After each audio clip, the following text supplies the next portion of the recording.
ಓಂ ಶಾಂತಿ. ಇಂದಿನ ದಿನಾಂಕ 29/8/2025. ಪ್ರಾರ್ಥ ಮುರುಳಿ ಬಾಪ್ ದಾದಾ ಮಧುಬನ. ಮಧುರ ಮಕ್ಕಳೇ, ತಮ್ಮ ರಕ್ಷಣೆಗಾಗಿ ವಿಕಾರಗಳೆಂಬ ಮಾಯೆಯ ಮುಷ್ಟಿಯಿಂದ ಸದಾ ದೂರವಿರಬೇಕಾಗಿದೆ. ದೇಹಾಭಿಮಾನದಲ್ಲೆಂದು ಬರಬಾರದು. ಪ್ರಶ್ನೆ: ಪುಣ್ಯಾತ್ಮರಾಗಲು ತಂದೆಯು ಎಲ್ಲ ಮಕ್ಕಳಿಗೆ ಯಾವ ಮುಖ್ಯ ಶಿಕ್ಷಣವನ್ನು ಕೊಡುತ್ತಾರೆ? ಉತ್ತರ: ತಂದೆಯೂ ತಿಳಿಸುತ್ತಾರೆ, ಮಕ್ಕಳೇ, ಪುಣ್ಯಾತ್ಮರಾಗಬೇಕೆಂದರೆ ಸದಾ ಶ್ರೀಮತದಂತೆ ನಡೆಯುತ್ತಾ ಇರಿ. ನೆನಪಿನ ಯಾತ್ರೆಯಲ್ಲಿ ನಿರ್ಲಕ್ಷ್ಯ ಮಾಡಬೇಡಿ. ಆತ್ಮ ಅಭಿಮಾನಿಗಳಾಗುವ ಸಂಪೂರ್ಣ ಪುರುಷಾರ್ಥ ಮಾಡಿ. ಕಾಮ ಮಹಾಶತ್ರುವಿನ ಮೇಲೆ ಜಯ ಪ್ರಾಪ್ತಿ ಮಾಡಿಕೊಳ್ಳಿ. ಪುಣ್ಯಾತ್ಮನಾಗಿ ಈ ದುಃಖಧಾಮದಿಂದ ದೂರ ಸುಖಧಾಮದಲ್ಲಿ ಹೋಗಲು ಇದೇ ಸಮಯವಾಗಿದೆ. ಓಂ ಶಾಂತಿ. ತಂದೆಯೇ ಪ್ರತಿನಿತ್ಯವೂ ಮಕ್ಕಳೊಂದಿಗೆ ಕೇಳುತ್ತಾರೆ. ಶಿವತಂದೆಗೆ ಮಕ್ಕಳು ಮರಿ ಇರುವವರೆಂದು ಹೇಳುವುದಿಲ್ಲ. ಆತ್ಮಗಳಂತೂ ಅನಾದಿಯಾಗಿದ್ದಾರೆ, ತಂದೆಯೂ ಅನಾದಿಯಾಗಿದ್ದಾರೆ. ಈ ಸಮಯದಲ್ಲಿ ತಂದೆ ಮತ್ತು ದಾದಾ ಇಬ್ಬರೂ ಜೊತೆ ಇದ್ದಾಗಲೇ ಮಕ್ಕಳ ಸಂಭಾಲನೆಯಾಗುತ್ತದೆ. ಎಷ್ಟೊಂದು ಮಂದಿ ಮಕ್ಕಳಿದ್ದಾರೆ, ಅವರ ಸಂಭಾಲನೆ ಮಾಡಲಾಗುತ್ತದೆ. ಪ್ರತಿಯೊಬ್ಬರ ಲೆಕ್ಕಪತ್ರವನ್ನಿಡಬೇಕಾಗುತ್ತದೆ. ಹೇಗೆ ಲೌಕಿಕ ತಂದೆಗೂ ಸಹ ಚಿಂತೆ ಇರುತ್ತದೆ ಎಲ್ಲವೇ? ನಮ್ಮ ಮಗನೂ ಸಹ ಈ ಬ್ರಾಹ್ಮಣ ಕುಲದಲ್ಲಿ ಬಂದು ಬಿಟ್ಟರೆ ಒಳ್ಳೆಯದು. ನಮ್ಮ ಮಕ್ಕಳೂ ಸಹ ಪವಿತ್ರರಾಗಿ ಪವಿತ್ರ ಪ್ರಪಂಚದಲ್ಲಿ ಹೋಗಲಿ ಎಂದು ಬಯಸುತ್ತಾರಲ್ಲವೇ? ಎಲ್ಲಿಯೂ ಈ ಹಳೆಯ ಮಾಯೆಯ ನಾಲೆಯಲ್ಲಿ ಮುಳುಗದಿರಲಿ ಎಂದು ಚಿಂತೆ ಇರುತ್ತದೆ. ಬೇಹದ್ದಿನ ತಂದೆಗೂ ಸಹ ಮಕ್ಕಳ ಚಿಂತೆ ಇರುತ್ತದೆ. ಎಷ್ಟೊಂದು ಸೇವಾ ಕೇಂದ್ರಗಳಿವೆ. ಸುರಕ್ಷಿತರಾಗಿರಬೇಕೆಂದರೆ ಯಾವ ಮಕ್ಕಳನ್ನು ಎಲ್ಲಿ ಕಳುಹಿಸಬೇಕೋ ಎಂದು ವಿಚಾರ ಮಾಡಬೇಕಾಗುತ್ತದೆ. ಇತ್ತೀಚೆಗಂತೂ ರಕ್ಷಣೆಯೇ ಇಲ್ಲದಂತಾಗಿದೆ. ಪ್ರಪಂಚದಲ್ಲಿ ಯಾರಿಗೂ ಸುರಕ್ಷತೆ ಇಲ್ಲ. ಸ್ವರ್ಗದಲ್ಲಿ ಪ್ರತಿಯೊಬ್ಬರಿಗೂ ರಕ್ಷಣೆ ಇರುತ್ತದೆ. ಇಲ್ಲಿ ಯಾರಿಗೂ ರಕ್ಷಣೆ ಇಲ್ಲ. ಎಲ್ಲದರೊಂದು ಕಡೆ ವಿಕಾರಗಳೆಂಬ ಮಾಯೆಯ ಮುಷ್ಟಿಯಲ್ಲಿ ಸಿಕ್ಕಿ ಬೀಳುತ್ತಾರೆ. ಈಗ ನೀವಾತ್ಮಗಳಿಗೆ ವಿದ್ಯೆಯು ಸಿಗುತ್ತಿದೆ. ಸತ್ಯ ತಂದೆಯ ಸಂಘವೂ ಇಲ್ಲಿದೆ. ಇಲ್ಲಿಯೇ ದುಃಖಧಾಮದಿಂದ ದೂರ ಸುಖಧಾಮದಲ್ಲಿ ಹೋಗಬೇಕಾಗಿದೆ. ಏಕೆಂದರೆ ಈಗ ಮಕ್ಕಳಿಗೆ ಸುಖಧಾಮವೆಂದರೇನು, ದುಃಖಧಾಮವೆಂದರೇನೆಂದು ಅರ್ಥವಾಗಿದೆ. ಅವಶ್ಯವಾಗಿ ಈಗ ದುಃಖಧಾಮವಾಗಿದೆ. ನಾವು ಬಹಳ ಪಾಪಗಳನ್ನು ಮಾಡಿದ್ದೇವೆ ಮತ್ತು ಸತ್ಯಯುಗದಲ್ಲಿ ಪುಣ್ಯಾತ್ಮರಾಗಿರುತ್ತೇವೆ. ಅಂದ ಮೇಲೆ ನಾವೀಗ ಪುಣ್ಯಾತ್ಮರಾಗಬೇಕಾಗಿದೆ. ಈಗ ಪ್ರತಿಯೊಬ್ಬರೂ ಸಹ ತಮ್ಮ 84 ಜನ್ಮಗಳ ಚರಿತ್ರೆ ಭೂಗೋಳವನ್ನು ಅರಿತುಕೊಂಡಿದ್ದೀರಿ. ಪ್ರಪಂಚದಲ್ಲಿ ಮತ್ಯಾರೂ 84 ಜನ್ಮಗಳ ಚರಿತ್ರೆ ಭೂಗೋಳವನ್ನು ತಿಳಿದುಕೊಂಡಿಲ್ಲ. ಈಗ ತಂದೆಯು ಬಂದು ಇಡೀ ಜೀವನ ಕಥೆಯನ್ನು ತಿಳಿಸಿದ್ದಾರೆ. ನಾವೀಗ ನೆನಪಿನ ಯಾತ್ರೆಯಿಂದ ಪುಣ್ಯಾತ್ಮರಾಗಬೇಕೆಂದು ನಿಮಗೀಗ ತಿಳಿದಿದೆ. ಇದರಲ್ಲಿ ಉದಾಸೀನ ಮಾಡುವುದರಿಂದ ಅನೇಕರು ಮೋಸ ಹೋಗುತ್ತಾರೆ. ತಂದೆಯು ತಿಳಿಸುತ್ತಾರೆ, ಈ ಸಮಯದಲ್ಲಿ ಉದಾಸೀನತೆಯು ಒಳ್ಳೆಯದಲ್ಲ. ಶ್ರೀಮತದಂತೆ ನಡೆಯಬೇಕಾಗಿದೆ. ಅದರಲ್ಲಿಯೇ ಮುಖ್ಯ ಮಾತನ್ನು ತಂದೆಯು ತಿಳಿಸುತ್ತಾರೆ. ಮಕ್ಕಳೇ, ಮೊದಲನೆಯದಾಗಿ ನೆನಪಿನ ಯಾತ್ರೆಯಲ್ಲಿರಿ. ಎರಡನೆಯದಾಗಿ ಕಾಮ ಮಹಾಶತ್ರುವಿನ ಮೇಲೆ ಜಯ ಗಳಿಸಿರಿ. ತಂದೆಯನ್ನು ಎಲ್ಲರೂ ಕರೆಯುತ್ತಾರೆ, ಏಕೆಂದರೆ ಅವರಿಂದ ಆತ್ಮಗಳಿಗೆ ಸುಖ ಮತ್ತು ಶಾಂತಿಯ ಆಸ್ತಿಯು ಸಿಗುತ್ತದೆ. ಮೊದಲು ದೇಹಾಭಿಮಾನಿಗಳಾಗಿದ್ದಾಗ ಏನೂ ಅರ್ಥವಾಗುತ್ತಿರಲಿಲ್ಲ. ಈಗ ನೀವು ಮಕ್ಕಳನ್ನು ಆತ್ಮ ಅಭಿಮಾನಿಗಳನ್ನಾಗಿ ಮಾಡುತ್ತಾರೆ. ಹೊಸಬರಿಗೆ ಮೊಟ್ಟ ಮೊದಲಿಗೆ ಒಬ್ಬರು ಲೌಕಿಕ ತಂದೆ, ಇನ್ನೊಬ್ಬರು ಪಾರಲೌಕಿಕ ತಂದೆಯ ಪರಿಚಯ ಕೊಡಬೇಕಾಗಿದೆ. ಬೇಹದ್ದಿನ ತಂದೆಯಿಂದ ಸ್ವರ್ಗ ಪ್ರಾಪ್ತಿಯಾಗುತ್ತದೆ. ಅದ್ದಿನ ತಂದೆಯಿಂದ ನರಕವು ಪ್ರಾಪ್ತಿಯಾಗುತ್ತದೆ. ಮಗನು ಯಾವಾಗ ಬೆಳೆದು ದೊಡ್ಡವನಾಗುವನೋ ಆಗ ಆಸ್ತಿಗೆ ಹಕ್ಕುದಾರನಾಗುತ್ತಾನೆ. ಯಾವಾಗ ತಿಳುವಳಿಕೆ ಬರುವುದೋ ಆಗ ನಿಧಾನವಾಗಿ ಮಾಯೆಗೆ ಅಧೀನರಾಗಿ ಬಿಡುತ್ತಾರೆ. ಇವೆಲ್ಲವೂ ರಾವಣ ರಾಜ್ಯದ ರೀತಿ ಪದ್ಧತಿಗಳಾಗಿವೆ. ನೀವೀಗ ತಿಳಿದುಕೊಂಡಿದ್ದೀರಿ. ಈ ಪ್ರಪಂಚವು ಬದಲಾಗುತ್ತಿದೆ. ಈ ಹಳೆಯ ಪ್ರಪಂಚದ ವಿನಾಶವಾಗುತ್ತಿದೆ. ಒಂದು ಗೀತೆಯಲ್ಲಿಯೇ ವಿನಾಶದ ವರ್ಣನೆ ಇದೆ. ಮತ್ಯಾವುದೇ ಶಾಸ್ತ್ರದಲ್ಲಿ ಮಹಾಭಾರತ ಯುದ್ಧದ ವರ್ಣನೆ ಇಲ್ಲ. ಈ ಪುರುಷೋತ್ತಮ ಸಂಗಮ ಯುಗವೇ ಗೀತೆಯ ಸಮಯವಾಗಿದೆ. ಗೀತಾ ಯುಗವೆಂದರೆ ಆದಿ ಸನಾತನ ದೇವಿ ದೇವತಾ ಧರ್ಮದ ಸ್ಥಾಪನೆ. ಗೀತೆಯು ದೇವಿ ದೇವತಾ ಧರ್ಮದ ಶಾಸ್ತ್ರವಾಗಿದೆ. ಅಂದಾಗ ಇದು ಗೀತೆಯ ಯುಗವೇ ಆಗಿದೆ. ಈಗ ಹೊಸ ಪ್ರಪಂಚವು ಸ್ಥಾಪನೆಯಾಗುತ್ತಿದೆ. ಮನುಷ್ಯರೂ ಸಹ ಪರಿವರ್ತನೆಯಾಗಬೇಕಾಗಿದೆ. ಮನುಷ್ಯರಿಂದ ದೇವತೆಗಳಾಗಬೇಕು. ಹೊಸ ಪ್ರಪಂಚದಲ್ಲಿ ಅವಶ್ಯವಾಗಿ ದೈವಿ ಗುಣವಂತ ಮನುಷ್ಯರು ಬೇಕಲ್ಲವೇ?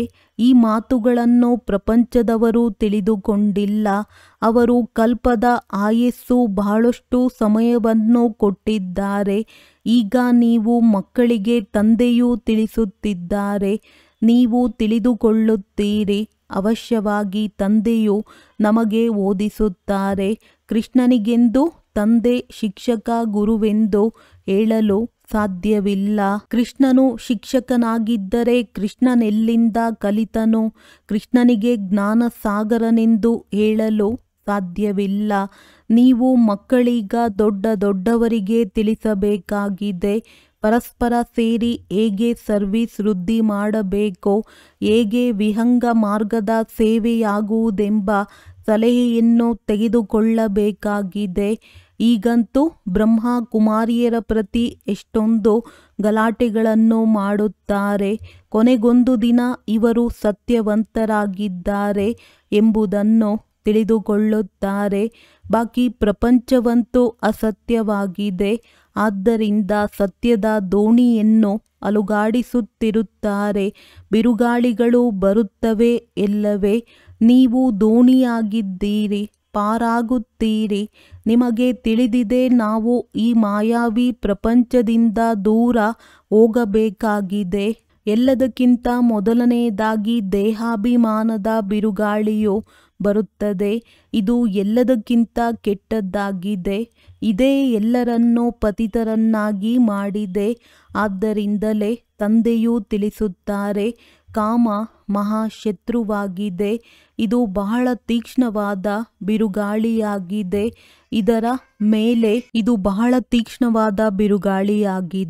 ಇದರ ಮೇಲೆ ಜಯ ಗಳಿಸಿರುವವರು ಕೆಲವರಿದ್ದಾರೆ. ಗೃಹಸ್ಥ ವ್ಯವಹಾರದಲ್ಲಿ ಹೋಗಿದ್ದಾರೆ, ಮತ್ತೆ ಅದರಿಂದ ಪಾರಾಗುವ ಪ್ರಯತ್ನ ಪಡುತ್ತಾರೆ. ಕುಮಾರ ಕುಮಾರಿಯರಿಗಂತೂ ಬಹಳ ಸಹಜವಾಗಿದೆ. ಆದ್ದರಿಂದ ಕನ್ನಯ್ಯನೆಂಬ ಹೆಸರಿನಿಂದ ಗಾಯನ ಮಾಡಲಾಗಿದೆ. ಇಷ್ಟೊಂದು ಕನ್ಯೆಯರು ಅವಶ್ಯವಾಗಿ ಶಿವತಂದೆಗೆ ಇರುವರು. ದೇಹಧಾರಿ ಶ್ರೀಕೃಷ್ಣನಿಗೆ ಇಷ್ಟೊಂದು ಮಂದಿ ಕನ್ಯೆಯರಿರಲು ಸಾಧ್ಯವಿಲ್ಲ.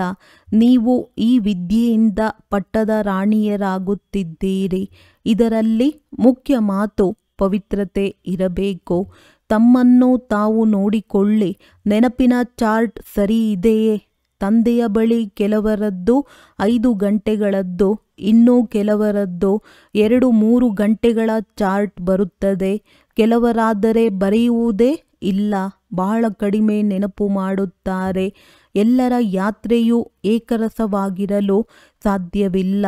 ಮುಂದೆ ಇನ್ನೂ ಬಹಳ ಮಂದಿ ಮಕ್ಕಳು ವೃದ್ಧಿಯಾಗುತ್ತಾರೆ. ಪ್ರತಿಯೊಬ್ಬರೂ ತಮ್ಮ ಚಾರ್ಟನ್ನು ನೋಡಿಕೊಳ್ಳಿ.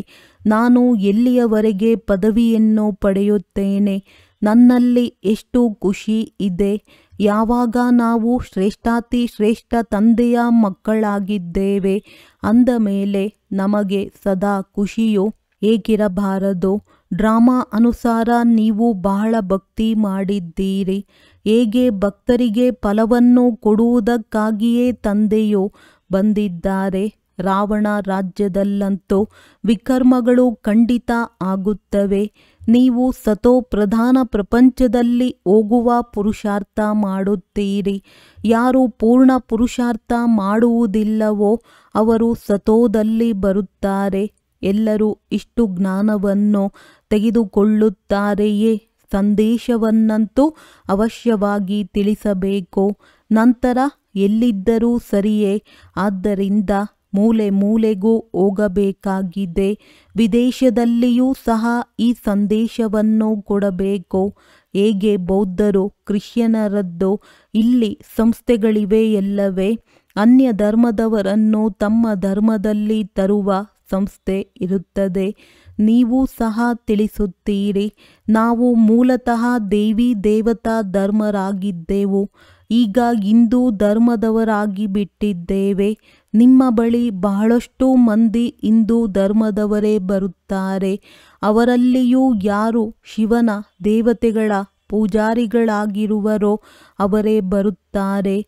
ಹೇಗೆ ತಂದೆಯು ರಾಜರುಗಳ ಸೇವೆ ಮಾಡಿ ಎಂದು ಹೇಳಿದ್ದರು, ಅವರು ಬಹಳ ಮಟ್ಟಿಗೆ ದೇವತೆಗಳ ಪೂಜಾರಿಗಳಾಗಿರುತ್ತಾರೆ. ಅವರ ಮನೆಯಲ್ಲಿ ಮಂದಿರಗಳಿರುತ್ತವೆ. ಅವರ ಕಲ್ಯಾಣವನ್ನು ಮಾಡಬೇಕಾಗಿದೆ. ನಾವು ತಂದೆಯ ಜೊತೆ ದೂರ ದೇಶದಿಂದ ಬಂದಿದ್ದೇವೆಂದು ನೀವು ಸಹ ತಿಳಿದುಕೊಳ್ಳಿ. ತಂದೆಯು ಹೊಸ ಪ್ರಪಂಚದ ಸ್ಥಾಪನೆ ಮಾಡುವುದಕ್ಕಾಗಿಯೇ ಬಂದಿದ್ದಾರೆ. ನೀವು ಮಾಡುತ್ತಿದ್ದೀರಿ. ಯಾರು ಸ್ಥಾಪನೆ ಮಾಡುವರೋ ಅವರು ಪಾಲನೆಯನ್ನು ಮಾಡುತ್ತಾರೆ. ಒಳಗೆ ಈ ನಶೆ ಇರಲಿ. ನಾವು ಶಿವತಂದೆಯ ಜೊತೆ ದೈವಿ ರಾಜ್ಯವನ್ನು ಸ್ಥಾಪನೆ ಮಾಡಲು, ಇಡೀ ವಿಶ್ವವನ್ನು ಸ್ವರ್ಗವನ್ನಾಗಿ ಮಾಡಲು ಬಂದಿದ್ದೇವೆ.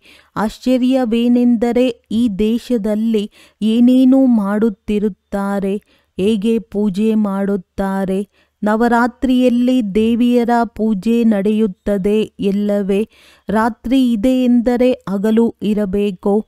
ನಿಮ್ಮದ್ದು ಒಂದು ಗೀತೆಯೂ ಇದೆಯಲ್ಲವೇ? ಎಂತಹ ಅದ್ಭುತವನ್ನು ನೋಡಿದೆ. ಮಣ್ಣಿನ ಬೊಂಬೆಯನ್ನು ಮಾಡಿ ಶೃಂಗಾರ ಮಾಡಿ ಅದರ ಪೂಜೆ ಮಾಡುತ್ತಾರೆ.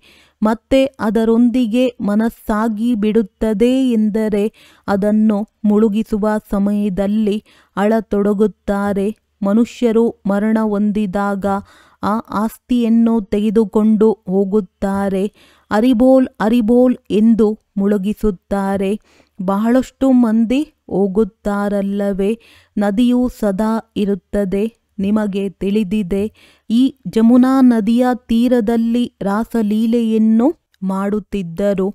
ಅಲ್ಲಂತೂ ದೊಡ್ಡ ದೊಡ್ಡ ಮೆಹಲುಗಳಿರುತ್ತದೆ.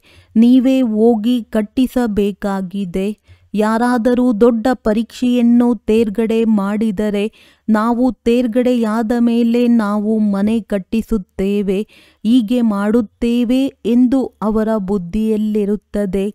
ನೀವು ಮಕ್ಕಳಿಗೂ ಸಹ ಇದೇ ಚಿಂತನೆ ಇರಲಿ. ನಾವು ದೇವತೆಗಳಾಗುತ್ತೇವೆ.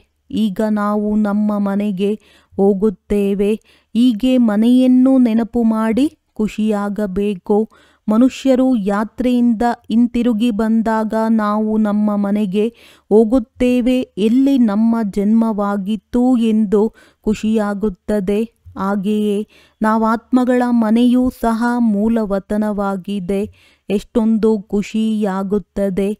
ಮನುಷ್ಯರು ಮುಕ್ತಿಗಾಗಿಯೇ ಬಹಳಷ್ಟು ಭಕ್ತಿ ಮಾಡುತ್ತಾರೆ. ಆದರೆ ಡ್ರಾಮಾದಲ್ಲಿ ಪಾತ್ರವೇ ಹೀಗಿದೆ. ಯಾರೊಬ್ಬರಿಗೂ ಹಿಂತಿರುಗಿ ಹೋಗಲು ಆಗುವುದಿಲ್ಲ.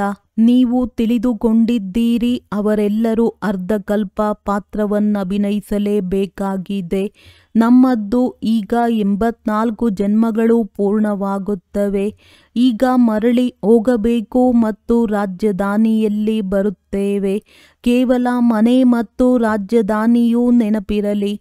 ಕೆಲವರಿಗೆ ಇಲ್ಲಿ ಕುಳಿತಿದ್ದರೂ ಸಹ ತಮ್ಮ ಕಾರ್ಖಾನೆ ಇತ್ಯಾದಿಗಳ ನೆನಪಿರುತ್ತದೆ.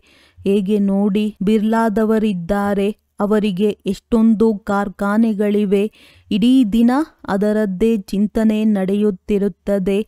ಅವರಿಗೆ ಒಂದು ವೇಳೆ ತಂದೆಯನ್ನು ನೆನಪು ಮಾಡಿ ಎಂದು ಹೇಳಿದರೂ ಸಹ ಅವರ ಬುದ್ಧಿಯು ಉದ್ಯೋಗ ವ್ಯವಹಾರಗಳಲ್ಲಿ ಸಿಕ್ಕಿ ಹಾಕಿಕೊಂಡಿರುತ್ತದೆ. ಪದೇ ಪದೇ ಅದರದ್ದೇ ನೆನಪು ಬರುತ್ತಿರುತ್ತದೆ. ಎಲ್ಲರಿಗಿಂತ ಮಾತೆಯರಿಗೆ ನೆನಪು ಮಾಡುವುದು ಸಹಜವಾಗಿದೆ. ಅವರಿಗಿಂತಲೂ ಕನ್ಯೆಯರಿಗೆ ಇನ್ನೂ ಸಹಜವಾಗುತ್ತದೆ. ಇಲ್ಲಿ ಜೀವಿಸಿದಂತೆಯೇ ಸಾಯಬೇಕು. ಇಡೀ ಪ್ರಪಂಚವನ್ನೇ ಮರೆಯಬೇಕಾಗಿದೆ. ನೀವು ತಮ್ಮನ್ನು ಆತ್ಮನೆಂದು ತಿಳಿದು ಶಿವತಂದೆಯ ಮಕ್ಕಳಾಗುತ್ತೀರಿ. ಇದಕ್ಕೆ ಜೀವಿಸಿದಂತೆಯೇ ಸಾಯುವುದು ಎಂದು ಹೇಳಲಾಗುತ್ತದೆ. ದೇಹ ಸಹಿತವಾಗಿ ದೇಹದ ಎಲ್ಲ ಸಂಬಂಧಗಳನ್ನು ಬಿಟ್ಟು ತನ್ನನ್ನು ಆತ್ಮನೆಂದು ತಿಳಿದು ಶಿವತಂದೆಯ ಮಕ್ಕಳಾಗಬೇಕಾಗಿದೆ. ಶಿವತಂದೆಯನ್ನು ನೆನಪು ಮಾಡುತ್ತಿರಬೇಕು, ಏಕೆಂದರೆ ತಲೆಯ ಮೇಲೆ ಪಾಪಗಳ ಹೊರೆ ಬಹಳಷ್ಟಿದೆ. ನಾವು ಜೀವಿಸಿದಂತೆಯೇ ಸತ್ತು ಶಿವತಂದೆಯ ಮಕ್ಕಳಾಗಿ ಬಿಡಬೇಕೆಂದು ಎಲ್ಲರಿಗೂ ಇಷ್ಟವಾಗುತ್ತದೆ. ಶರೀರದ ಭಾನವೂ ಇರಬಾರದು. ನಾವು ಅಶರೀರಿಯಾಗಿ ಬಂದೆವು ಮತ್ತೆ ಅಶರೀರಿಯಾಗಿ ಹೋಗಬೇಕಾಗಿದೆ. ತಂದೆಯ ಮಕ್ಕಳಾಗಿದ್ದೇವೆ ಅಂದ ಮೇಲೆ ತಂದೆಯ ವಿನಃ ಮತ್ಯಾರ ನೆನಪು ಇರಬಾರದು. ಈ ಸ್ಥಿತಿಯು ಬೇಗನೆ ಬಂದು ಬಿಟ್ಟರೆ ಯುದ್ಧವು ಬಹಳ ಬೇಗನೆ ಆಗುವುದು. ತಂದೆಯು ಇಷ್ಟೊಂದು ತಿಳಿಸುತ್ತಾರೆ, ನಾವಂತೂ ಶಿವತಂದೆಯ ಮಕ್ಕಳಲ್ಲವೇ? ನಾವು ಅಲ್ಲಿನ ನಿವಾಸಿಗಳಾಗಿದ್ದೇವೆ. ಇಲ್ಲಂತೂ ಬಹಳ ದುಃಖವಿದೆ. ಇದು ಅಂತಿಮ ಜನ್ಮವಾಗಿದೆ. ತಂದೆಯೂ ತಿಳಿಸಿದ್ದಾರೆ, ನೀವು ಸತೋಪ್ರಧಾನರಾಗಿದ್ದಾಗ ಮತ್ಯಾರೂ ಇರಲಿಲ್ಲ. ನೀವು ಎಷ್ಟೊಂದು ಸಾಹುಕಾರರಾಗಿದ್ದೀರಿ. ಬಲೆ ಈ ಸಮಯದಲ್ಲಿ ಹಣವಿದೆ, ಆದರೆ ಇದೇನೂ ಇಲ್ಲ. ಇವು ಕವಡೆಗಳಾಗಿದೆ. ಇವೆಲ್ಲವೂ ಅಲ್ಪಕಾಲದ ಸುಖಕ್ಕಾಗಿ ಇದೆ. ತಂದೆಯೂ ತಿಳಿಸಿದ್ದಾರೆ, ಹಿಂದೆ ಬಹಳ ದಾನ ಪುಣ್ಯಗಳನ್ನು ಮಾಡಿದ್ದರೆ ಬಹಳಷ್ಟು ಹಣವು ಸಿಗುತ್ತದೆ. ಮತ್ತೆ ದಾನ ಮಾಡುತ್ತಾರೆ, ಆದರೆ ಅದು ಒಂದು ಜನ್ಮದ ಮಾತಾಗಿದೆ. ಇಲ್ಲಂತೂ ಜನ್ಮ ಜನ್ಮಾಂತರಕ್ಕಾಗಿ ಸಾಹುಕಾರರಾಗುತ್ತೀರಿ. ಎಷ್ಟು ದೊಡ್ಡ ಹೆಸರುವಾಸಿಯೋ ಅಷ್ಟು ದೊಡ್ಡ ದುಃಖ ಪಡೆಯುತ್ತಾರೆ. ಯಾರಿಗೆ ಬಹಳ ಹಣವಿದೆಯೋ ಅಂಥವರು ಅದರಲ್ಲಿಯೇ ಬಹಳ ಸಿಕ್ಕಿ ಹಾಕಿಕೊಂಡಿದ್ದಾರೆ. ಅವರೆಂದೂ ಇಲ್ಲಿ ನಿಲ್ಲಲು ಸಾಧ್ಯವಿಲ್ಲ. ಸಾಧಾರಣ ಬಡವರೇ ಸಮರ್ಪಿತರಾಗುತ್ತಾರೆ, ಸಾಹುಕಾರರೆಂದು ಆಗುವುದಿಲ್ಲ. ನಮ್ಮ ಮಕ್ಕಳು ಮೊಮ್ಮಕ್ಕಳವರೆಗೂ ತಿನ್ನುತ್ತಿರಲಿ ಎಂದು ಸಂಪಾದನೆ ಮಾಡುತ್ತಾರೆ, ಆದರೆ ತಾವೇನೂ ಅದೇ ಮನೆಯಲ್ಲಿ ಬರುವವರಲ್ಲ. ಯಾರು ಒಳ್ಳೆಯ ಕರ್ಮ ಮಾಡಿದ್ದಾರೆಯೋ ಅವರ ಮಕ್ಕಳು ಮೊಮ್ಮಕ್ಕಳಾಗಿ ಬರುತ್ತಾರೆ. ಹೇಗೆ ಯಾರು ಬಹಳ ದಾನ ಮಾಡುವರೋ ಅವರು ರಾಜ್ಯ ಮಾಡುತ್ತಾರೆ, ಆದರೆ ಆರೋಗ್ಯವಂತರಂತೂ ಆಗಿರುವುದಿಲ್ಲ. ಅವಿನಾಶಿ ಸುಖವಿಲ್ಲವೆಂದ ಮೇಲೆ ರಾಜ್ಯಭಾರ ಮಾಡಿ ಏನು ಲಾಭ? ಈ ಕಲಿಯುಗದಲ್ಲಿ ಹೆಜ್ಜೆ ಹೆಜ್ಜೆಯಲ್ಲಿ ಅನೇಕ ಪ್ರಕಾರದ ದುಃಖವೇ ಸಿಗುತ್ತದೆ. ಸತ್ಯಯುಗದಲ್ಲಿ ಇವೆಲ್ಲ ದುಃಖಗಳು ದೂರವಾಗಿ ಬಿಡುತ್ತದೆ. ನಮ್ಮ ದುಃಖವನ್ನು ದೂರ ಮಾಡಿ ಎಂದು ತಂದೆಯನ್ನು ಕರೆಯುತ್ತಾರೆ. ಆದರೆ ದುಃಖವೆಲ್ಲವೂ ದೂರವಾಗಲಿದೆ ಎಂಬುದನ್ನು ನೀವು ತಿಳಿದುಕೊಂಡಿದ್ದೀರಿ. ಕೇವಲ ಶಿವತಂದೆಯನ್ನು ನೆನಪು ಮಾಡುತ್ತಾ ಇರಿ. ಒಬ್ಬ ತಂದೆಯ ವಿನಃ ಮತ್ಯಾರಿಂದಲೂ ಆಸ್ತಿಯು ಸಿಗಲು ಸಾಧ್ಯವಿಲ್ಲ. ತಂದೆಯು ಇಡೀ ವಿಶ್ವದ ದುಃಖವನ್ನು ದೂರ ಮಾಡುತ್ತಾರೆ. ಈ ಸಮಯದಲ್ಲಿ ಪ್ರಾಣಿ ಪಕ್ಷಿಗಳೂ ಸಹ ಎಷ್ಟೊಂದು ದುಃಖಿಯಾಗಿವೆ. ಈ ಪ್ರಪಂಚವೇ ದುಃಖಧಾಮವಾಗಿದೆ. ದುಃಖವು ಇನ್ನೂ ಹೆಚ್ಚುತ್ತಲೇ ಹೋಗುತ್ತದೆ. ತಮೋಪ್ರಧಾನರಾಗುತ್ತಾ ಹೋಗುತ್ತಾರೆ. ನಾವೀಗ ಸಂಗಮ ಯುಗದಲ್ಲಿ ಕುಳಿತಿದ್ದೇವೆ. ಅವರೆಲ್ಲರೂ ಕಲಿಯುಗದಲ್ಲಿ ಕುಳಿತಿದ್ದಾರೆ. ಇದು ಪುರುಷೋತ್ತಮ ಸಂಗಮ ಯುಗವಾಗಿದೆ. ತಂದೆಯು ನಮ್ಮನ್ನು ಪುರುಷೋತ್ತಮರನ್ನಾಗಿ ಮಾಡುತ್ತಿದ್ದರು. ಇದು ನೆನಪಿದ್ದರೂ ಸಹ ಖುಷಿ ಇರುವುದು. ಭಗವಂತನೇ ಓದಿಸುತ್ತಾರೆ, ವಿಶ್ವದ ಮಾಲೀಕರನ್ನಾಗಿ ಮಾಡುತ್ತಾರೆ. ಇದನ್ನು ಬಲೆ ನೆನಪು ಮಾಡಿ ನಾವು ಅವರ ಮಕ್ಕಳೆಂದ ಮೇಲೆ ವಿದ್ಯೆಯಿಂದ ಭಗವಾನ್ ಭಗವತಿಯರಾಗಬೇಕಲ್ಲವೇ. ಭಗವಂತನು ಸುಖ ಕೊಡುವವರಾಗಿದ್ದಾರೆ. ಮತ್ತೆ ದುಃಖವು ಹೇಗೆ ಸಿಗುತ್ತದೆ ಅದನ್ನು ತಂದೆಯು ಕುಳಿತು ತಿಳಿಸುತ್ತಾರೆ. ಭಗವಂತನ ಮಕ್ಕಳು ಮತ್ತೆ ದುಃಖದಲ್ಲಿ ಏಕೆ ಇದ್ದಾರೆ? ಭಗವಂತನು ದುಃಖಹರ್ತ ಸುಖಕರ್ತನೆಂದರೆ ಅವಶ್ಯವಾಗಿ ದುಃಖದ ಸಮಯದಲ್ಲಿಯೇ ಬರುತ್ತಾರೆ. ಆದ್ದರಿಂದಲೇ ಆಡುತ್ತಾರೆ. ಆ ತಂದೆಯು ನಮಗೆ ರಾಜಯೋಗವನ್ನು ಕಲಿಸುತ್ತಿದ್ದಾರೆ. ನಾವು ಪುರುಷಾರ್ಥ ಮಾಡುತ್ತಿದ್ದೇವೆಂದು ನಿಮಗೆ ತಿಳಿದಿದೆ. ಇದರಲ್ಲಿ ಸಂಶಯವಿರಲು ಸಾಧ್ಯವಿಲ್ಲ. ನಾವು ಬ್ರಹ್ಮ ಕುಮಾರ ಕುಮಾರಿಯರು ರಾಜಯೋಗವನ್ನು ಕಲಿಯುತ್ತಿದ್ದೇವೆ. ಸುಳ್ಳು ಹೇಳಲು ಸಾಧ್ಯವೇ? ಯಾರಿಗಾದರೂ ಈ ಸಂಶಯ ಬಂದರೆ ತಿಳಿಸಿಕೊಡಿ. ಇದಂತೂ ವಿದ್ಯೆಯಾಗಿದೆ. ವಿನಾಶವು ಸನ್ಮುಖದಲ್ಲಿ ನಿಂತಿದೆ. ನಾವು ಸಂಗಮಯುಗಿ ಬ್ರಾಹ್ಮಣರು ಶಿಕೆಗೆ ಸಮಾನರಾಗಿದ್ದೇವೆ. ಪ್ರಜಾಪಿತ ಬ್ರಹ್ಮನಿದ್ದಾರೆಂದ ಮೇಲೆ ಅವಶ್ಯವಾಗಿ ಬ್ರಾಹ್ಮಣರೂ ಇರಬೇಕು. ನಿಮಗೂ ಸಹ ತಂದೆಯೂ ತಿಳಿಸಿದ್ದಾರೆ. ಆದ್ದರಿಂದಲೇ ನಿಶ್ಚಯ ಮಾಡಿಕೊಂಡಿದ್ದೀರಿ. ಬಾಕಿ ಮುಖ್ಯವಾದ ಮಾತು ನೆನಪಿನ ಯಾತ್ರೆಯಾಗಿದೆ. ಇದರಲ್ಲಿ ವಿಘ್ನಗಳು ಬರುತ್ತವೆ. ತಮ್ಮ ಚಾರ್ಟನ್ನು ನೋಡಿಕೊಳ್ಳುತ್ತಾ ಇರಿ. ನಾವು ಎಲ್ಲಿಯವರೆಗೆ ತಂದೆಯನ್ನು ನೆನಪು ಮಾಡುತ್ತೇವೆ ಎಷ್ಟು ಖುಷಿಯ ನಶೆ ಏರಿರುತ್ತದೆ. ಈ ಆಂತರಿಕ ಖುಷಿ ಇರಲಿ. ನಮಗೆ ಊದೋಟದ ಮಾಲೀಕ ಪತಿತ ಪಾವನ ತಂದೆಯ ಕೈ ಸಿಕ್ಕಿದೆ. ನಾವು ಶಿವ ತಂದೆಯೊಂದಿಗೆ ಬ್ರಹ್ಮ ತಂದೆಯ ಮೂಲಕ ಹ್ಯಾಂಡ್ಶೇಕ್ ಮಾಡುತ್ತೇವೆ. ಒಳ್ಳೆಯದು. ಮಧುರಾತಿ ಮಧುರ ಅಗಲಿ ಹೋಗಿ ಮರಳಿ ಸಿಕ್ಕಿರುವ ಮಕ್ಕಳ ಪ್ರತಿ ಮಾತ್ಪಿತಾ ಬಾಪ್ ದಾದಾರವರ ನೆನಪು, ಪ್ರೀತಿ ಹಾಗೂ ಸುಪ್ರಭಾತ. ಆತ್ಮಿಕ ಮಕ್ಕಳಿಗೆ ಆತ್ಮಿಕ ತಂದೆಯ ನಮಸ್ತೆ. ಧಾರಣೆಗಾಗಿ ಮುಖ್ಯ ಸಾರ. ತಮ್ಮ ಮನೆ ಮತ್ತು ರಾಜಧಾನಿಯನ್ನು ನೋಡಿ ಅಪಾರ ಖುಷಿಯಲ್ಲಿರಬೇಕಾಗಿದೆ. ಸದಾ ನೆನಪಿರಲಿ, ಈಗ ನಮ್ಮ ಯಾತ್ರೆಯು ಪೂರ್ಣವಾಯಿತು. ನಾವು ನಮ್ಮ ಮನೆಗೆ ಹೋಗುತ್ತೇವೆ. ನಂತರ ರಾಜಧಾನಿಯಲ್ಲಿ ಬರುತ್ತೇವೆ. ನಾವು ಬ್ರಹ್ಮ ತಂದೆಯ ಮೂಲಕ ಶಿವ ತಂದೆಯೊಂದಿಗೆ ಹ್ಯಾಂಡ್ಶೇಕ್ ಮಾಡುತ್ತೇವೆ. ಆ ಮಾಲೀಕನು ನಮ್ಮನ್ನು ಪತಿತರಿಂದ ಪಾವನರನ್ನಾಗಿ ಮಾಡುತ್ತಿದ್ದಾರೆ. ನಾವು ಈ ವಿದ್ಯೆಯಿಂದ ಸ್ವರ್ಗದ ಪಟ್ಟದ ರಾಣಿಯಾಗುತ್ತೇವೆ. ಇದೇ ಆಂತರಿಕ ಖುಷಿಯಲ್ಲಿರಬೇಕಾಗಿದೆ. ವರದಾನ: 3 ಪ್ರಕಾರದ ವಿಜಯದ ಮೆಡಲ್ ಪ್ರಾಪ್ತಿ ಮಾಡಿಕೊಳ್ಳುವಂತಹ ಸದಾ ವಿಜಯೀ ಭವ. ವಿಜಯ ಮಾಲೆಯಲ್ಲಿ ನಂಬರ್ ಪ್ರಾಪ್ತಿ ಮಾಡಿಕೊಳ್ಳಬೇಕಾದರೆ ಮೊದಲು ಸ್ವಯಂನ ಮೇಲೆ ವಿಜಯಿ, ನಂತರ ಸರ್ವರ ಮೇಲೆ ವಿಜಯಿ ಮತ್ತು ನಂತರ ಪ್ರಕೃತಿಯ ಮೇಲೆ ವಿಜಯಿಯಾಗಿ. ಯಾವಾಗ ಈ 3 ಪ್ರಕಾರದ ವಿಜಯದ ಮೆಡಲ್ ಪ್ರಾಪ್ತಿಯಾಗುವುದೋ ಆಗ ವಿಜಯ ಮಾಲೆಯ ಮಣಿಯಾಗಲು ಸಾಧ್ಯ. ಸ್ವಯಂನ ಮೇಲೆ ವಿಜಯಿಯಾಗುವುದು ಅರ್ಥಾತ್ ತಮ್ಮ ವ್ಯರ್ಥ ಭಾವ ಸ್ವಭಾವವನ್ನು ಶ್ರೇಷ್ಠ ಭಾವ ಶುಭ ಭಾವನೆಯಿಂದ ಪರಿವರ್ತನೆ ಮಾಡಬೇಕು. ಯಾರು ಈ ರೀತಿ ಸ್ವಯಂನ ಮೇಲೆ ವಿಜಯಿಯಾಗುತ್ತಾರೆ ಅವರೇ ಅನ್ಯರ ಮೇಲೂ ಸಹ ವಿಜಯವನ್ನು ಪ್ರಾಪ್ತಿ ಮಾಡಿಕೊಳ್ಳುತ್ತಾರೆ.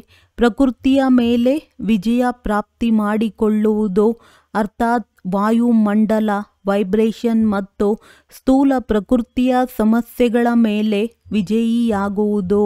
ಸ್ಲೋಗನ್: ಸ್ವಯಂನ ಕರ್ಮೇಂದ್ರಿಯಗಳ ಮೇಲೆ ಸಂಪೂರ್ಣ ರಾಜ್ಯ ಮಾಡುವಂಥವರೇ ಸತ್ಯ ರಾಜಯೋಗಿಗಳು.